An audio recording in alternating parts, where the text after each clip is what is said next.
Hello दोस्तों, स्वागत करते हैं उसके बीच में आपके अपने चैनल स्टडी मिरर पर। दोस्तों, बात करें बेसिक शिक्षा विभाग का ऑर्डर जारी। देखिए पूरा ऑर्डर, विस्तृत जानकारी, सरकार की हार, कुछ नियमों में किया गया है हाईकोर्ट ने निरस्त, 69,000 को सबसे बड़ा फायदा, सबको डिस्कस करेंगे इस वीडियो के माध्यम से। तो वीडियो बिना स्किप करते बने रहिए मेरे साथ आपके अपने चैनल स्टडी मिरर पर। जो लोग चैनल पर नए हैं तो प्लीज़ चैनल को लाइक करें, शेयर करें, सब्सक्राइब करें, साथ में बेल आइकन दबाना भूलें ताकि मेरे वीडियो नोटिफिकेशन आप तक पहुँचती रहे। शुरू करते हैं दोस्तों। यहाँ पर देख सकते हैं आप सभी लोग, बाद में सेवा में आने वाले शिक्षकों को पहले तबादले का नियम निरस्त। हाईकोर्ट ने नीति के कुछ अंशों को किया खारिज।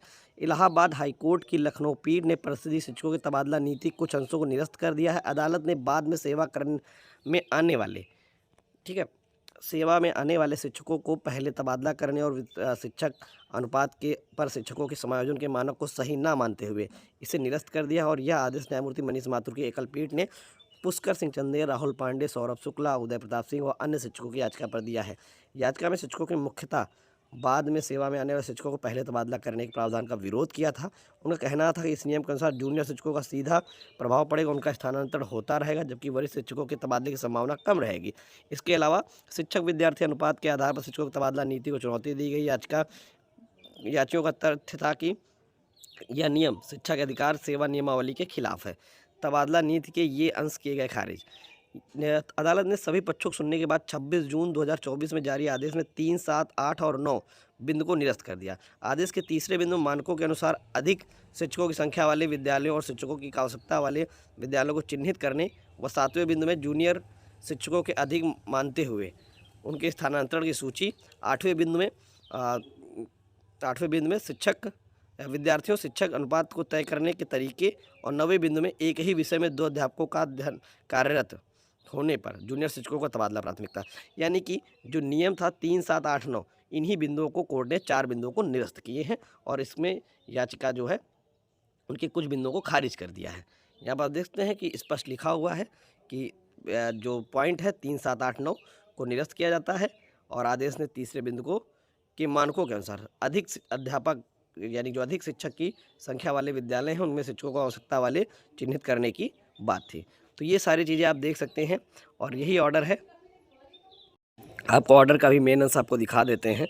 उत्तर प्रदेश राज्य के स्कूलों में प्यूपिल टीचर रेशियो यानी छात्र शिक्षक अनुपात को बनाए रखने के लिए लागू किए गए स्थानांतरण नीति को चुनौती देने से संबंधित है। याचिकाकर्ताओं ने राज्य सरकार द्वारा जारी किए गए आदेश लास्ट इन फर्स्ट आउट, सबसे नया शिक्षक सबसे पहले बाहर सिद्धांत के आधार पर शिक्षकों के स्थानांतरण किए जाने का विरोध किया, जो कथित रूप से संविधान के अनुच्छेद 14 और अनुच्छेद 16 का उल्लंघन करता है। जिसके मुख्य 4-5 पॉइंट है, आप देखते हैं। स्थानांतरण नीति का चुनौती।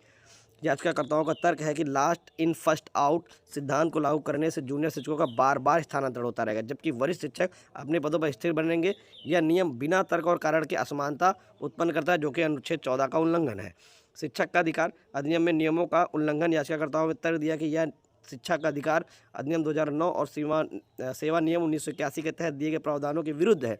यह अधिनियम छात्र शिक्षक अनुपात को बनाए रखने के लिए, लेकिन स्थानांतरण प्रक्रिया में ऐसा कोई नियम शामिल नहीं है जो कि शिक्षकों को पहले स्थानांतरण का प्रावधान करता हो। उसके बाद पॉइंट नंबर 3 में कहा गया शिक्षा मित्रों की गणना का मुद्दा।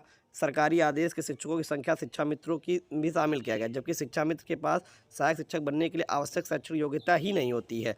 इसलिए शिक्षा मित्रों को सहायक शिक्षकों के बराबर मानना अनुचित है। पिछले न्यायिक निर्णयों का उल्लंघन। याचिकाकर्ताओं के पिछले मामलों का हवाला देते हुए यह भी तर्क दिया गया कि लास्ट इन फर्स्ट आउट सिद्धांत पहले भी न्यायालय द्वारा असंवैधानिक माना गया है। अंततः न्यायालय की इस नीति के असंवैधानिक और तर्कहीन माना और आदेश दिया कि लास्ट इन फर्स्ट आउट सिद्धांत पर आधारित स्थानांतरण नीति में आवश्यक बदलाव किए जाए, ताकि यह संविधान के अनुच्छेद 16 या अनुच्छेद 14 और शिक्षा का अधिकार अधिनियम 2009 के प्रावधानों के अनुरूप हो। तो दोस्तों, मैंने इस मामले पर, आपको याद होगा, मैंने बहुत पहले इस मामले में टिप्पणी कर दी थी कि ये मामला निश्चित तौर पे कोर्ट में फंसेगा और निश्चित तौर पर यहाँ पर शिक्षकों की जीत होगी, क्योंकि बिल्कुल सही है। क्योंकि ये चीज़ कोर्ट भी समझ रहे भाई, जो व्यक्ति बाद में आया वो पहले जाएगा। तो सबसे बाद में भर्ती कौन सी? 69,000। तो सबसे बाद में 69,000 भर्ती की भर्ती है। अगर मान लीजिए 69,000 की भर्ती भविष्य में कोई भर्ती ही नहीं आती, जैसे कि स्थिति बनी हुई बेसिक में, तो क्या 69,000 भर्ती का अभ्यर्थी रोज़ वो इधर उधर ट्रांसफ़र ही होता रहेगा? भाई सीधी सी बात है। एक छोटा सा एग्जांपल भी मैंने यहाँ सेट किया था। मान लीजिए मैं आपको एक छोटा सा लोकेशन दे रहा हूँ, लखनऊ से 10 किलोमीटर रेंज में एक विद्यालय मिल गया। तो ये बहुत अच्छी क्रीम लोकेशन है, ठीक है। यहीं पर जो हेड मास्टर है वो पिछले 20 साल से और आप अभी 3 साल से हैं, ठीक है। और अगर 3 साल से, अब ये सोच लीजिए, ये 20 साल से रिटायरमेंट तक यहीं रहेंगे, बढ़िया क्रीम लोकेशन पे, और ये जो 3 साल से है, ये रोज़ दौड़ते रहेंगे, आज यहाँ आए, कल यहाँ गए, परसों यहाँ गए। तो हेड मास्टर जो होंगे या जो प्रिंसिपल होंगे, वो परमानेंट एक ही स्कूल में पूरी ज़िंदगी बिता देंगे, और जो बाद में है वो बेचारा अच्छी लोकेशन पे नौकरी नहीं कर सकता। तो ये उसका राइट है, उसका अधिकार है। आर्टिकल 14, 16 का यहाँ पर उल्लंघन हो रहा है। इसलिए इस बात को लेकर जो भी आदेश हुआ, इसको मैंने आपको पहले ही इस बारे में पूरी जानकारी दी थी, और निश्चित तौर पे इसमें चेंजमेंट होने थे, इसमें कोई बड़ी बात नहीं। इसमें हाईकोर्ट ने जो आदेश दिया, ये बिल्कुल उनके फेवर में दिया, और ये आदेश भविष्य में अगर ऐसा कुछ भी बेसिक चाहे हुआ करता है, तो निश्चित तौर पर यही चीज़ें आपको देखने को मिलने वाली हैं। Thank you for watching.